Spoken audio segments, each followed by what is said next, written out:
barisan geometri adalah barisan yang mempunyai ciri tertentu, yaitu adalah dia mempunyai rasio yang tetap. Rasio itu adalah perbandingan. Jadi kalau misalkan kita punya bilangan seperti ini, 5, 25, terus kemudian 125 dan seterusnya, maka kita akan mempunyai namanya itu rasio. Rasio itu adalah perbandingan. Dari sini ke sininya itu mau dikali berapa sebenarnya.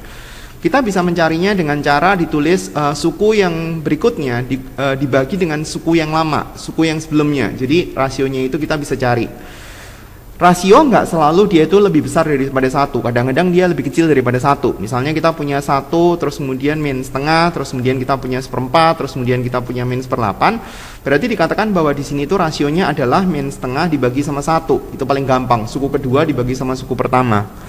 Kalau kita mau mencari suku ke n daripada deret geometri, ini hampir sama dengan seperti barisan aritmetika. Kalau misalkan kita punya suku pertama, kedua, ketiga, keempat, dan seterusnya, berarti kita punya rumus daripada suku ke n, yaitu adalah A kali R pangkat n min 1. Jadi kalau misalkan kita mau urutin pelan-pelan, suku pertama berarti n-nya kan sama dengan 1. Jadi kita bisa tulis A R pangkat 1 min 1, dalam hal ini A doang. Kalau kita punya suku kedua, berarti kalau misalkan kita tulisin 2 min 1, berarti kita bisa tulis A kali R.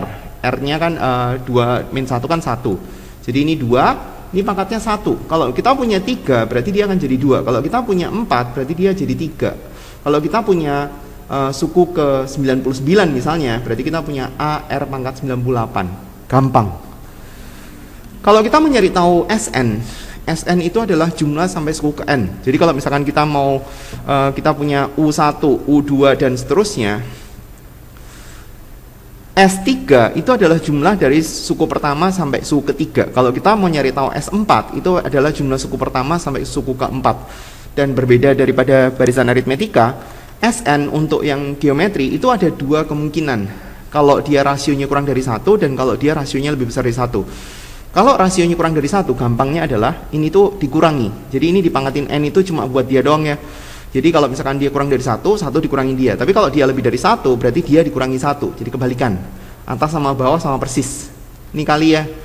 Jadi kalau kita mau nyari tahu apakah dia itu Sn mana yang dipakai, berarti kita harus tahu rasionya dulu berapa. Misalnya kita punya 1, 2, 4, 8 dan seterusnya. 16, 32 dan seterusnya. Berarti di sini kita punya rasionya itu 2. Kalau kita mau nyari tahu S10, berarti artinya adalah kita nyari tahu Sn A kali R, karena R-nya itu lebih besar dari 1, berarti R pangkat 10 dikurangi 1 dibagi sama R min 1. Jadi kita nyarinya A-nya adalah suku pertama. Suku pertama itu 1, rasionya itu 2 pangkat 10 dikurangi 1 dibagi 2 min 1. Udah tinggal hitung sendiri. Jadi nggak terlalu susah.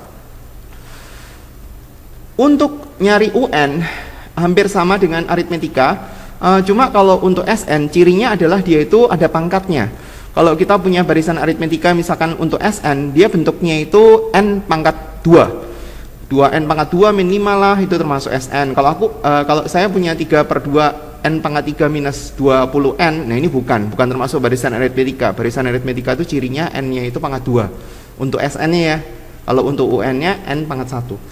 Tapi kalau untuk barisan geometri, dia ada pangkatnya. Misalnya kita punya 10, 2 pangkat n min 3. Nah ini n-nya ada di atas kalau untuk Sn. Kalau kita mau nyari tahu UN, kalau misalkan diketahui Sn seperti ini ya, berarti tinggal cari Sn min 1 itu berapa, 2 pangkat n min 1 min 3. Jadi dalam hal ini n-nya diganti sama n min 1.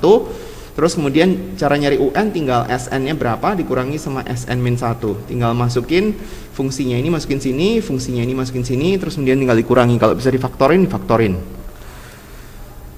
Kalau kita punya barisan geometri tertentu dan kita mau sisipin dengan bilangan yang baru, sejumlah bilangan yang baru, maka dia akan muncul rasio yang baru dengan dicari dari rumus ini.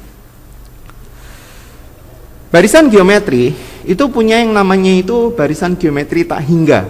Jadi pada saat kita berbicara tentang barisan geometri tertentu, dia ada dua jenis barisan. Yaitu misalnya barisan yang dia itu tambah lama tambah gede, 1, 2, 4, 8, 16 dan seterusnya. Atau barisan yang makin lama makin kecil, 1, setengah, 1/4, 1/8 dan seterusnya.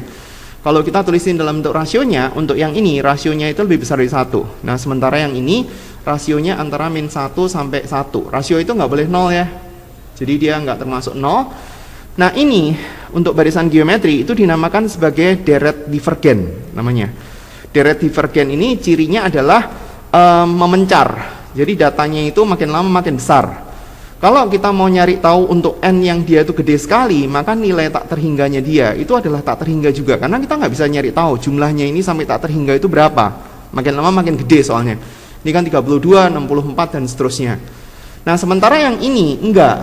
Yang ini bedanya adalah pada saat dia itu n-nya itu mendekati tak terhingga, maka nilai un-nya itu makin lama makin kecil, makin ke arah 0.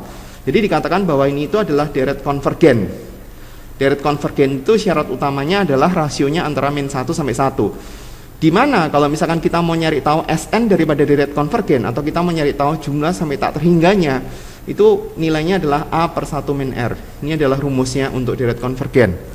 Misalnya kita ambil contoh. Ada suatu bola yang dia itu dijatuhkan dari ketinggian tertentu, misalnya 10 meter. Terus kemudian dia akan jatuh ngikutin pola ini, terus kemudian dia memantul, bergerak lagi, memantul dengan ketinggian yang makin lama makin berkurang, di mana ketinggian yang berikutnya itu menjadi 3/4-nya. Jadi dalam hal ini 3/4-nya itu adalah rasionya. Rasionya sama dengan 3/4. Kalau kita diminta untuk mencari panjang lintasannya itu berapa, berarti artinya kita hitung dulu untuk S tak hingganya, yaitu A per 1 min R. Kalau misalkan kita substitusi, A-nya adalah 1, rasionya 3/4, berarti kita bisa mendapatkan S tak terhingganya itu 40. Tapi bukan itu yang kita mau cari. Karena untuk yang 40 meter itu sebenarnya hanya yang satu sisi. Jadi yang sisi ini, sisi ini, sisi ini, dan seterusnya, sisi ini. Kalau kita mau mencari panjang lintasan, caranya adalah 2 dikali sama S tak terhingganya, dikurangi sama awalnya. Kan awalnya dia dari atas, yang ini kan nggak ada. Kalau dia nggak ada, berarti harus dikurangi. 2 itu berarti maksudnya kiri kanan kan, naik dan turun kan. Berarti dia harus dikurangi sama awalnya. Jadi caranya nyari adalah 2 kali 40, dikurangi 10, berarti dapatnya adalah 70 meter. Itu barisan geometri dan barisan geometri tak terhingga ya. Sekarang kita mulai latihan.